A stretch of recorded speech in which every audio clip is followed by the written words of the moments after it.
પહેલી line underline કરજો. In general, luxury goods are price elastic because one can easily live without a luxury. કોના પાસે નથી? હાથ ઉપર કરે. પ્રિન્ટ આવી ગઈ છે. લાવ ગર્લ્સ માંથી લઈને, ગર્લ્સ માંથી તમે લઈને પાસ કરી દો બાકીનો.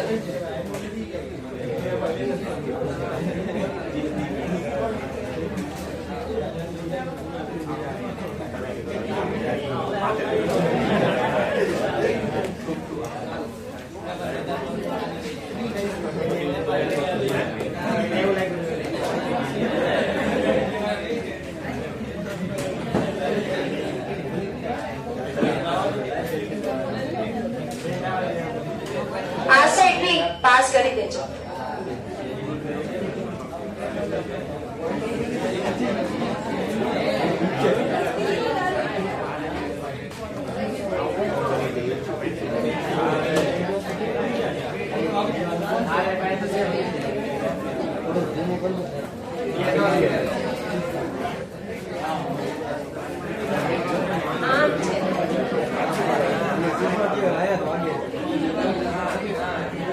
એ હથિયાર છે.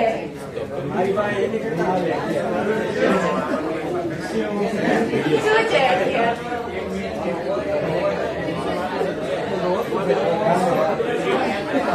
ઓલરાઈટ એવરીવન, પાછળનાને કહીને કકડાટ ન કરે, કારણ કે એ લોકોના લીધે જ વોલ્યુમ ફૂલ રાખવું પડે. અહીંયા આગળ વોલ્યુમ ફૂલ રાખું છું માઇક નું, તો તમારા ભાઈબંધોને તકલીફ પડે છે, એટલે કકડાટ ન કરો પાછળ. કેટલાને બાકી છે? 3 ને 3 જણ. અહીંયા કોઈ પાસે એક્સ્ટ્રા આવી છે? કોઈ હા પાડી? કોના પાસે એક્સ્ટ્રા આવી છે? એક્સ્ટ્રા આવી છે એમ પૂછું છું. તો તું એક્સ્ટ્રા આવી છે તો તું કહેજો હા.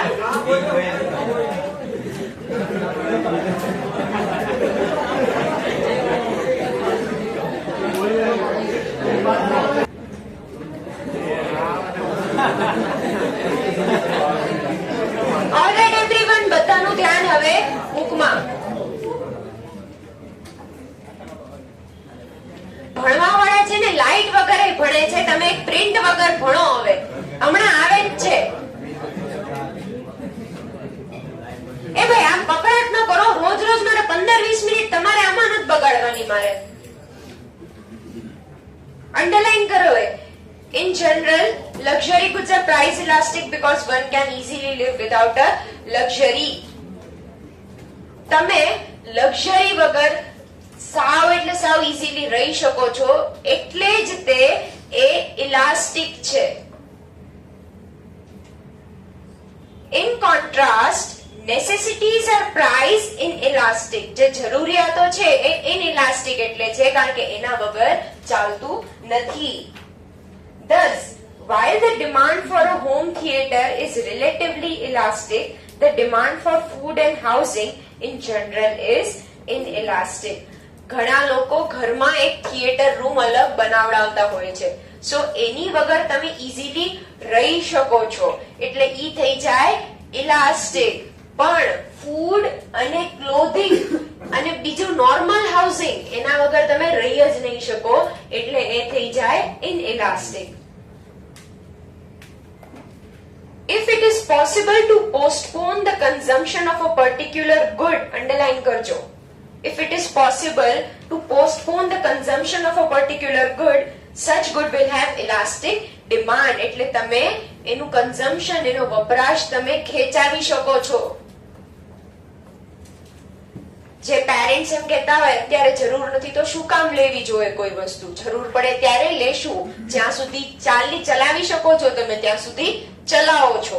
એટલે ઈ જે ટાઈમ પીરિયડ હોય, ઈ જે સિચ્યુએશન હોય એને તમે કહેશો એવી વસ્તુને હોય elastic demand. Consumption of necessary goods can not be postponed. ખાધા વગર તમે રહી શકશો નહીં, માથે છત તો જોશે જ, એટલે ઈ થઈ જાય ઇનઇલાસ્ટિક ડિમાન્ડ. હવે number of uses two which a commodity can be put. possible uses of a commodity, the greater will be its price elasticity and vice versa. Vice versa એટલે તમે એની ઊંધી સિચ્યુએશન કરો તો inelastic થઈ જશે. આપણે કાલે જોયું જેના જેટલા વધારે યુઝ એટલી ઈ વસ્તુ ઇલાસ્ટિક થઈ જશે. When the price of a commodity which has multiple uses decreases, people tend to extend their consumption to its other uses. To illustrate એટલે for example, milk has several uses. If its price falls, it can be used for a variety of purposes like preparation of curd, cream, ghee and sweets.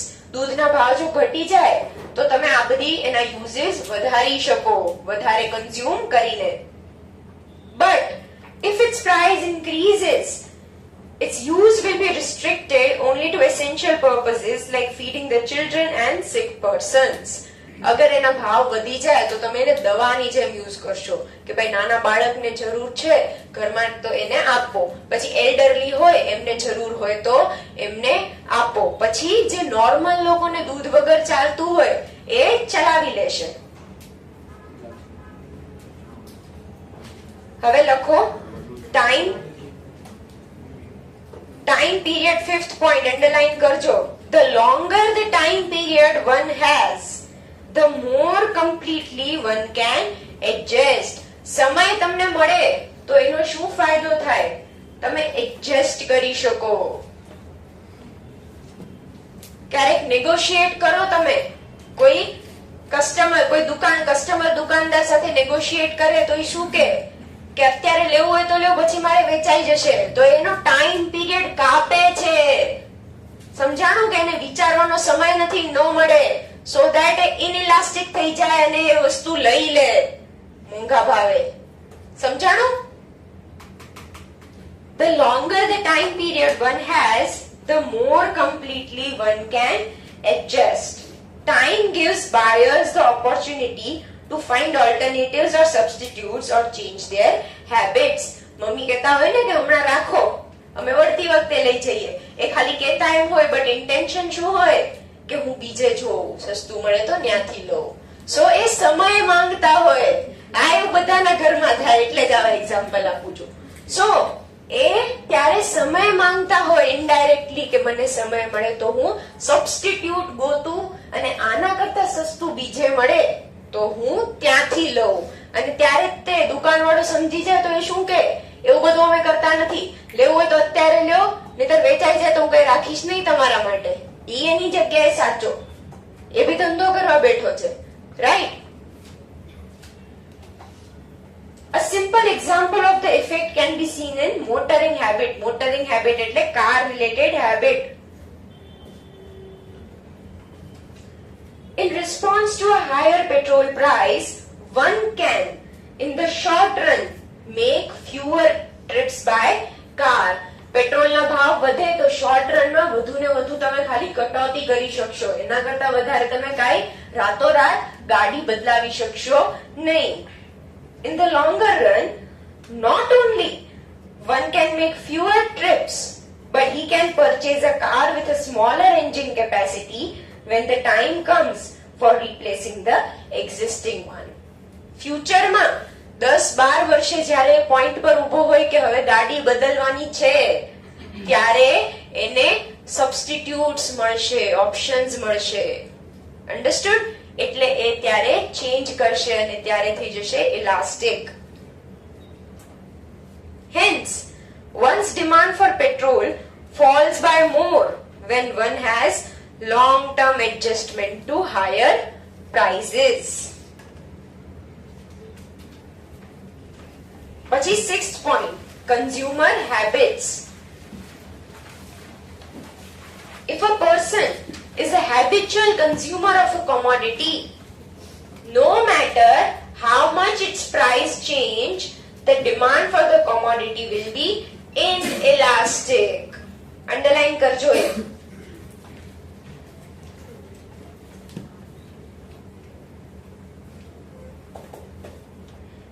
If buyers have rigid preferences, demand will be price elastic એટલે જો એ habit નથી એને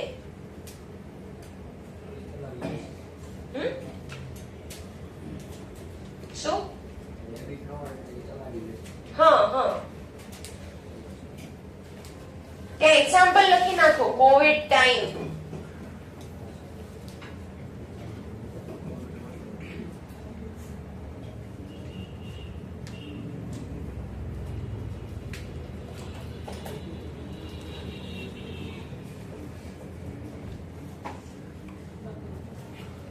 if a buyer does not have rigid preferences આવું જોઈએ if we talk about language but કારણ કે તો જ તે પ્રાઇસ ઓલો થઈ જાય ને ઇલાસ્ટિક અગર એના રિજિડ પ્રેફરન્સ છે એનો મતલબ એ કે હેબિચ્યુઅલ છે રિજિડ એટલે સ્ટ્રિક્ટ અગર હું સ્ટ્રિક્ટલી કેમ કહું છું કે મને ચાર્જ જોવે છે તો મારે ઇનઇલાસ્ટિક થઈ ગયું આમાં કાંઈક લેંગ્વેજમાં એરર છે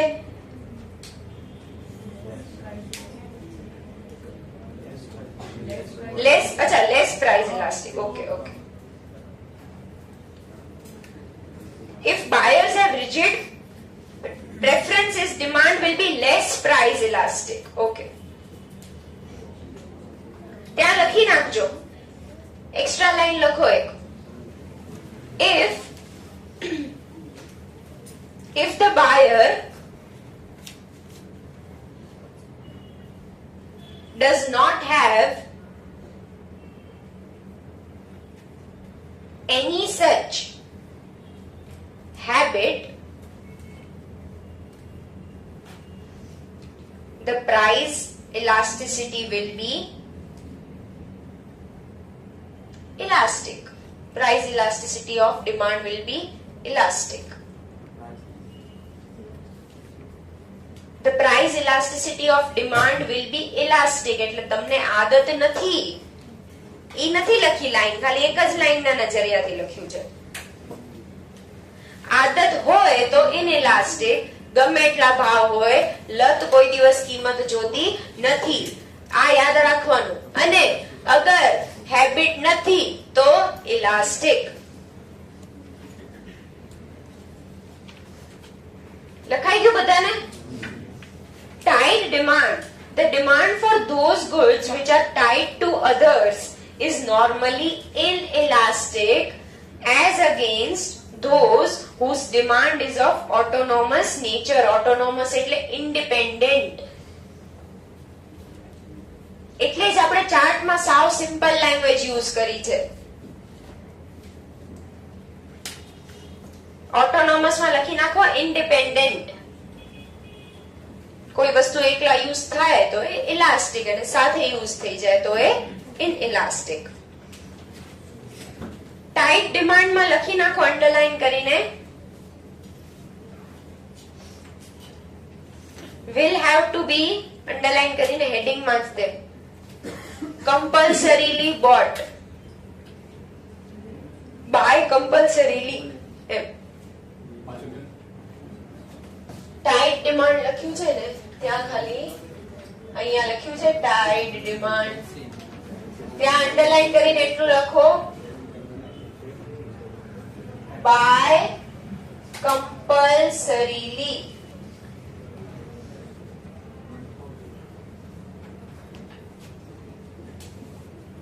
by another thing compulsorily another thing એટલે બીજી વસ્તુ તમે જે સાથે યુઝ કરો છો હા હા લખવાનું છે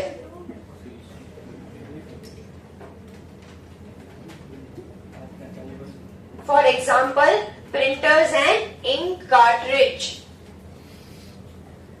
હવે price range goods which are in very high price range or in very low price range have inelastic demand underline karjo but those in the middle range have elastic demand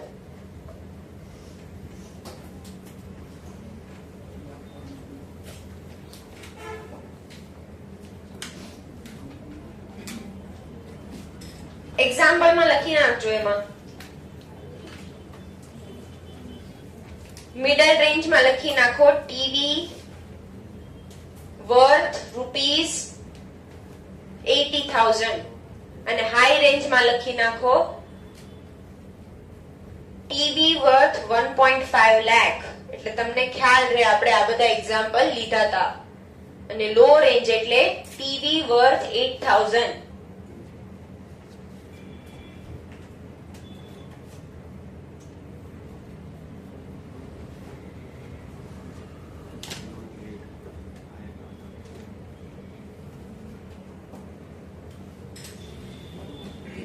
minor complimentary items લખી નાખો earrings અને patch, પછી TV અને screw,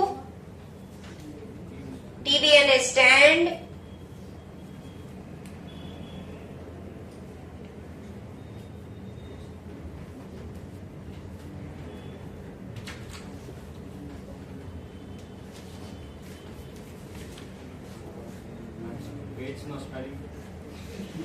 patch ને ગુજરાતીમાં patch લખવાનું છે. PECH લખ. હવે તો ઇંગ્લિશમાં જ લખ. આ લખ લખ લખ.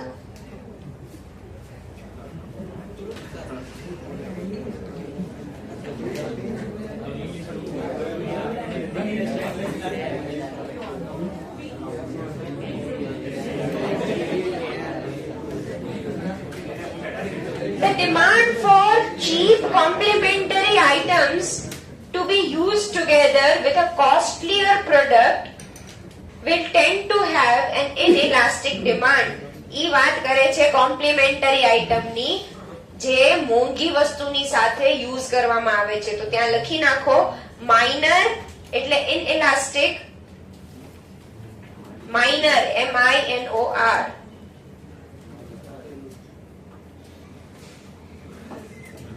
અને નોર્મલ પ્રોડક્ટ અથવા મેજર પ્રોડક્ટ કે તમારે જે રીતે સમજાય કોસ્ટલીયર પ્રોડક્ટ એની ડિમાન્ડ હશે ઇલાસ્ટિક.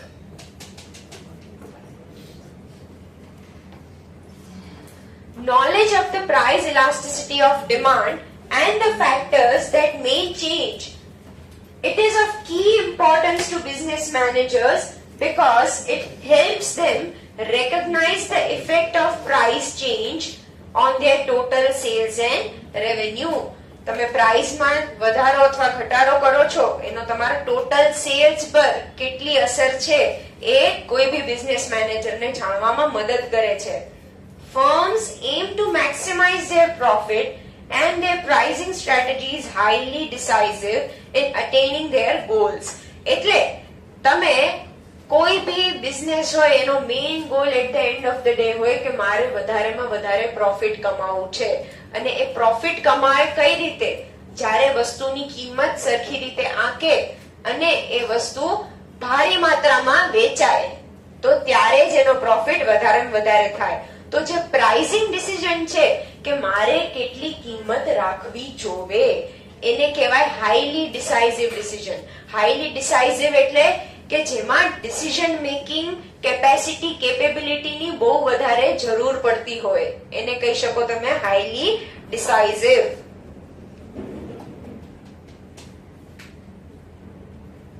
તમારે પ્રોફિટ મેક્સિમાઇઝ કરવું હોય તો તમારે પ્રાઇસિંગ સ્ટ્રેટેજી તમારી સારી રીતે રાખવી પડે.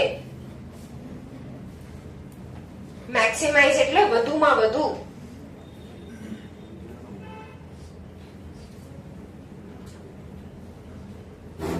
Knowledge of the price elasticity of demand for the goods they sell helps them in arriving at an optimal pricing strategy. Optimal એટલે perfect. તમને જો પ્રાઇસ ઇલાસ્ટિસિટી ઓફ ડિમાન્ડ ની ખબર હોય તો તમે જાણી શકશો અને તમે નક્કી કરી શકશો કે કિંમત કેટલી રાખવી જોવે.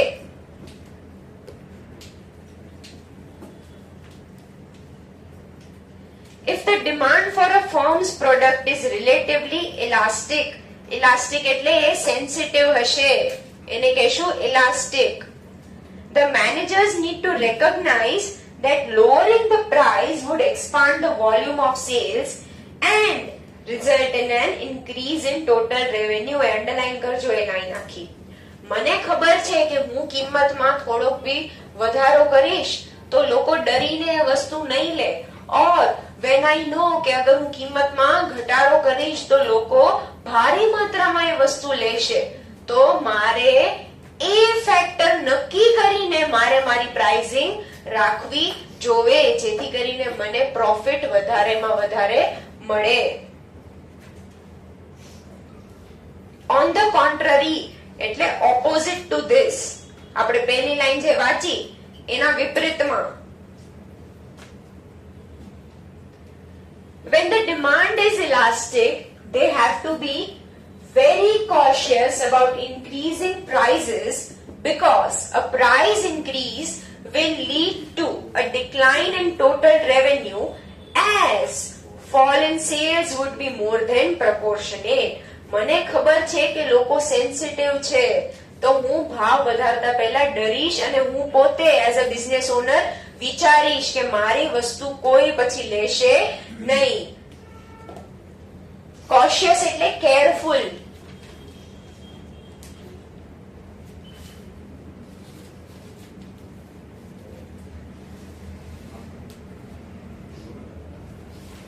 If the firm, underline કરજો, finds that the demand for their product is relatively inelastic.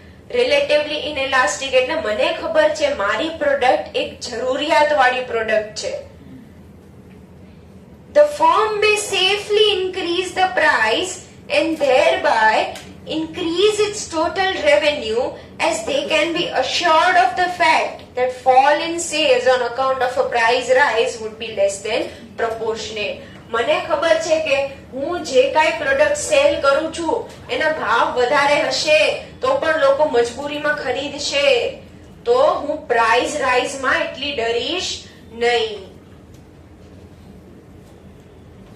Knowledge of price elasticity of demand is important for governments while determining the prices of goods and services provided by them, such as transport and telecommunication. આપણે જે example લીધો, ટ્રાન્સપોર્ટમાં underline કરીને લખી નાખો railway, અને ટેલિકમ્યુનિકેશનમાં BSNL. BSNL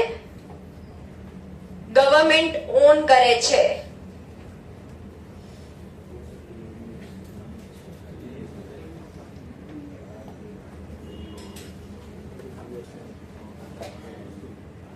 government માટે પણ price ઇલાસ્ટિસિટીનો concept એટલો જ ઇમ્પોર્ટન્ટ છે, કારણ કે એ બી ટ્રાન્સપોર્ટ, ટેલિકમ્યુનિકેશન અને એવી ઘણી સર્વિસીસ પ્રોવાઈડ કરે છે. Further it also helps the governments to understand the nature of responsiveness of demand to increase in prices on account of additional taxes and the implication of such responses on the tax revenues. Tax revenue એટલે government છે અને આપણે GST, income tax એ બધું આપીએ છીએ, તો એ government માટે એ fund થઈ ગયો ટેક્સ રેવન્યુ. ગવર્નમેન્ટ માટે તો કમાણી જ છે, આપણે આપણા માટે ખર્ચો છે. Elasticity of demand explains why the governments are inclined to rise the indirect taxes on those goods that have a relatively inelastic demand, such as alcohol and tobacco product. Underline કરજો. ગવર્નમેન્ટ છે એ જે વસ્તુ habit પડે છે લોકોને, alcohol છે, tobacco એટલે તંબાકુ છે, એવી વસ્તુઓ પર જીએસટી ગવર્નમેન્ટ વધારતી જ જશે, બીકોઝ એને ખબર છે કે આ લોકોને જરૂરિયાત છે, આમાં હું ટેક્સ વધારીશ ને ભાવ વધશે તો બી લોકો કન્ઝ્યુમ કરશે, અને at the end of the day ગવર્નમેન્ટનું જે ટેક્સ ફંડ છે એ જ વધશે, ગવર્નમેન્ટને કમાણી વધશે. તો એ છેલ્લી લાઈનમાં એટલે જ કહે છે કે ગવર્નમેન્ટ પણ જાણી ગઈ છે કે આ વસ્તુની પ્રોડક્ટ ઇનઇલાસ્ટિક છે એટલે એના પર ટેક્સીસ વધાર્યા રાખે છે.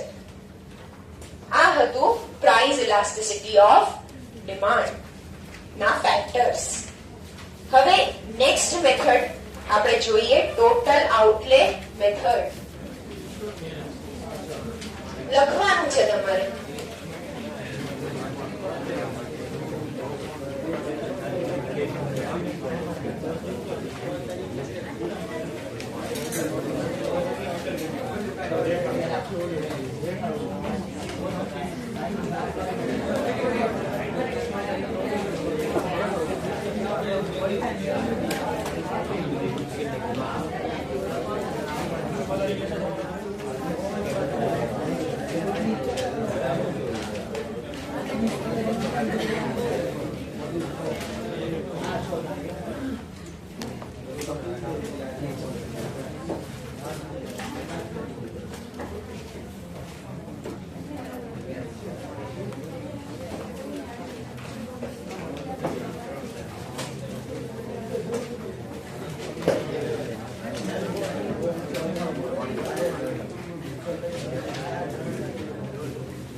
કેવો લાગે છે કવર નેન્સી?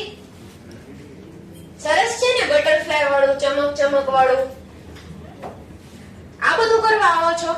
કેટલી વાર એકની એક વસ્તુ કહેવાની મારે તમારે?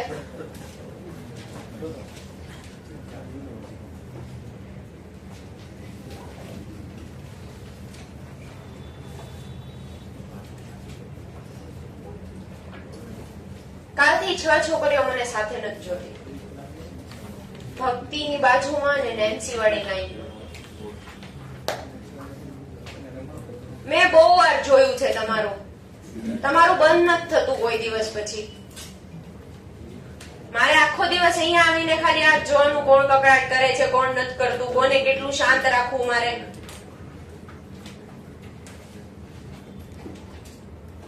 અહીંયા બોડી રેસ કરું છું એટલામાં તમે કવર જોવા માંડ્યા, કવરની વાતો કરવા માંડ્યા.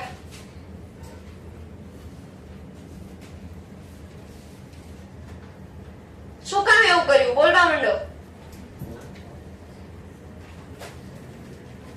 મને સ્વપ્નિલ સરે કીધું છે, ગર્લ્સ અને બોયઝ જેમાંથી કોઈ આડું ચાલે ક્લાસમાં મને નામ આપો. હું તમારું સારું ઈચ્છું છું, તમને ખીજાય નહીં, તમારા પેરેન્ટ્સ ને કમ્પ્લેન ન જાય એટલે હું એ સ્ટેપ નથી લેતી. બાકી હું ઈચ્છું તો એ તરત કરી શકું છું.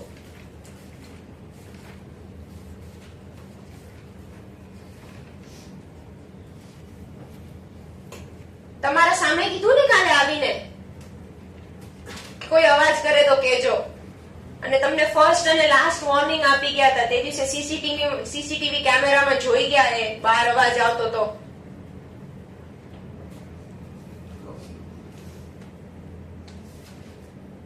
કેમ કર્યું આવું? બોલવા માંડો.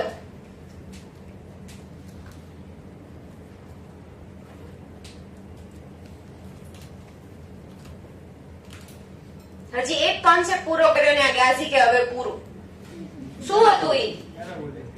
તું બોલ્યો, ખોટું ન બોલ. હા, એ શરૂઆતમાં જ બોલ્યો. હજી એક ટોપિક પૂરો કર્યો મેં.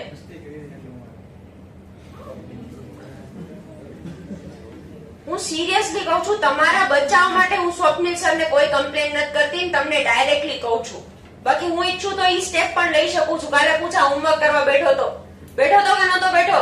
મારે સાંજના લેક્ચર પછી ઈ ખાસ હોમવર્ક કરવા આવ્યો તો.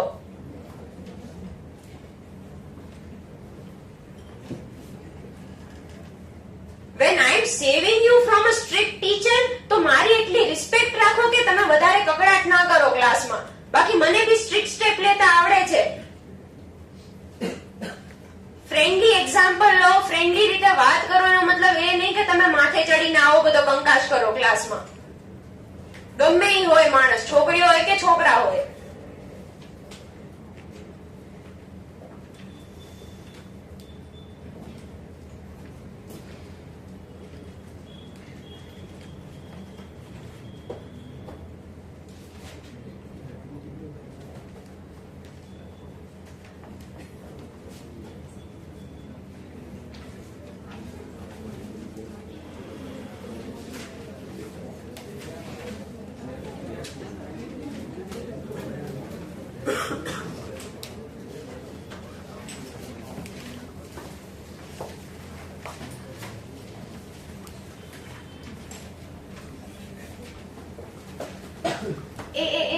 ન્યૂ પેજ,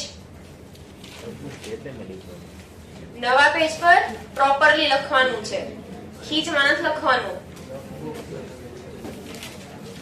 એવી મને નહોતી ખબર, તો જ્યાં લખતું એટલે તો મેં કીધું આટલા સરસ હેન્ડરાઇટિંગ જોઈને. શીખ કાય શીખ.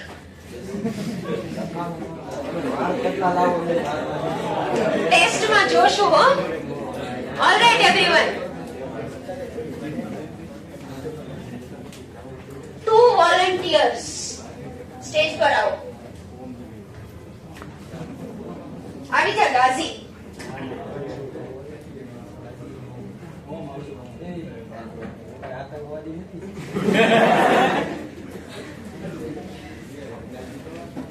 ચાલો આવી જાઓ કોઈ બી 2 જણ. સિરિયસલી કહું છું, કાં તો ગર્લ્સ માંથી 2 જણ આવે કાં તો બોયઝ માંથી.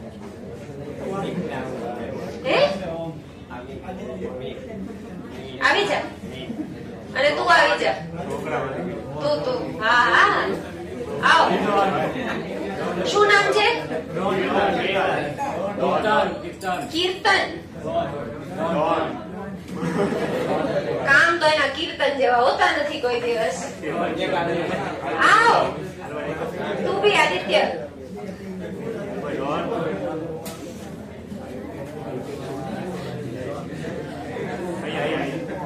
ઓલરાઈટ, આ પકડ. બધાનું ધ્યાન અહીંયા. આ રમત નથી કરાવતી, નેક્સ્ટ મેથડ સાથે કનેક્ટ કરાવું છું તમને. લેટ્સ સે આદિત્ય માર્કર સેલ કરે છે કીર્તનને. 20 રૂપીસ પર માર્કર. આવા 2 માર્કર લે.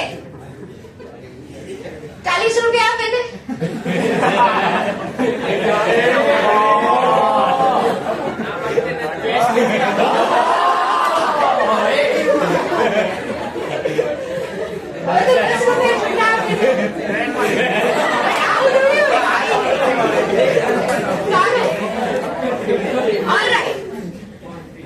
હવે આના માટે 50. અરે ભાઈ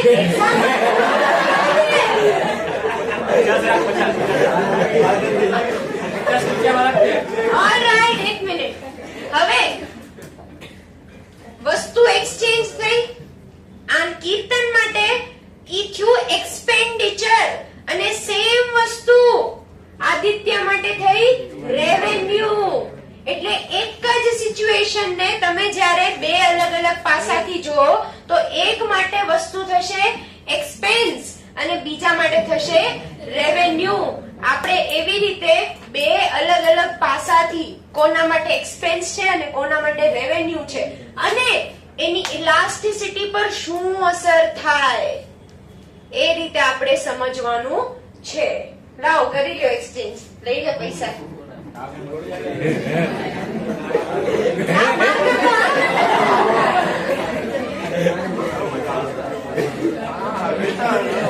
Now, all right, everyone. Total outlay. Outlay નો મતલબ થાય expenditure. Then, as the name says, cash goes out. એટલે outlay. Outlay means expenditure. Now, આ મેથડ નો એક મોટામાં મોટું ડ્રોબેક શું છે? તમે ખાલી એટલું જાણી શકો છો કે યુનિટરી ઇલાસ્ટિસિટી છે, ગ્રેટર ધેન 1 છે કે લેસ ધેન 1 છે, બટ એક્ઝેક્ટ કેટલી છે એટલે એની ન્યુમેરિકલ વેલ્યુ તમે ડિરાઈવ કરી શકશો નહીં. આપણે અત્યાર સુધી પ્રાઇસ ઇલાસ્ટિસિટીમાં જોયું ન્યુમેરિકલ વેલ્યુ આવતી હતી અને આર્ક ઇલાસ્ટિસિટીમાં બી જોયું ન્યુમેરિકલ વેલ્યુ આવતી હતી. બટ આ મેથડ છે એમાં તમે ખાલી એટલું કન્ક્લુડ કરી શકશો કે આ ઇલાસ્ટિક છે, ગ્રેટર ધેન 1 છે, લેસ ધેન 1 છે કે યુનિટરી ઇલાસ્ટિક છે. તમે એના કરતા વિશેષ કેટલી હદ સુધી છે એ તમે ડિરાઈવ કરી શકશો નહીં. આને કહેવાય ટોટલ આઉટલે મેથડ. એક્સપેન્સ કીર્તનની સાઈડ થી જોશો તો એ થઈ જશે એક્સપેન્સ અને સેમ વસ્તુ તમે અગર આદિત્યની સાઈડ થી જોશો then it will become revenue. આપણે બંને રીતે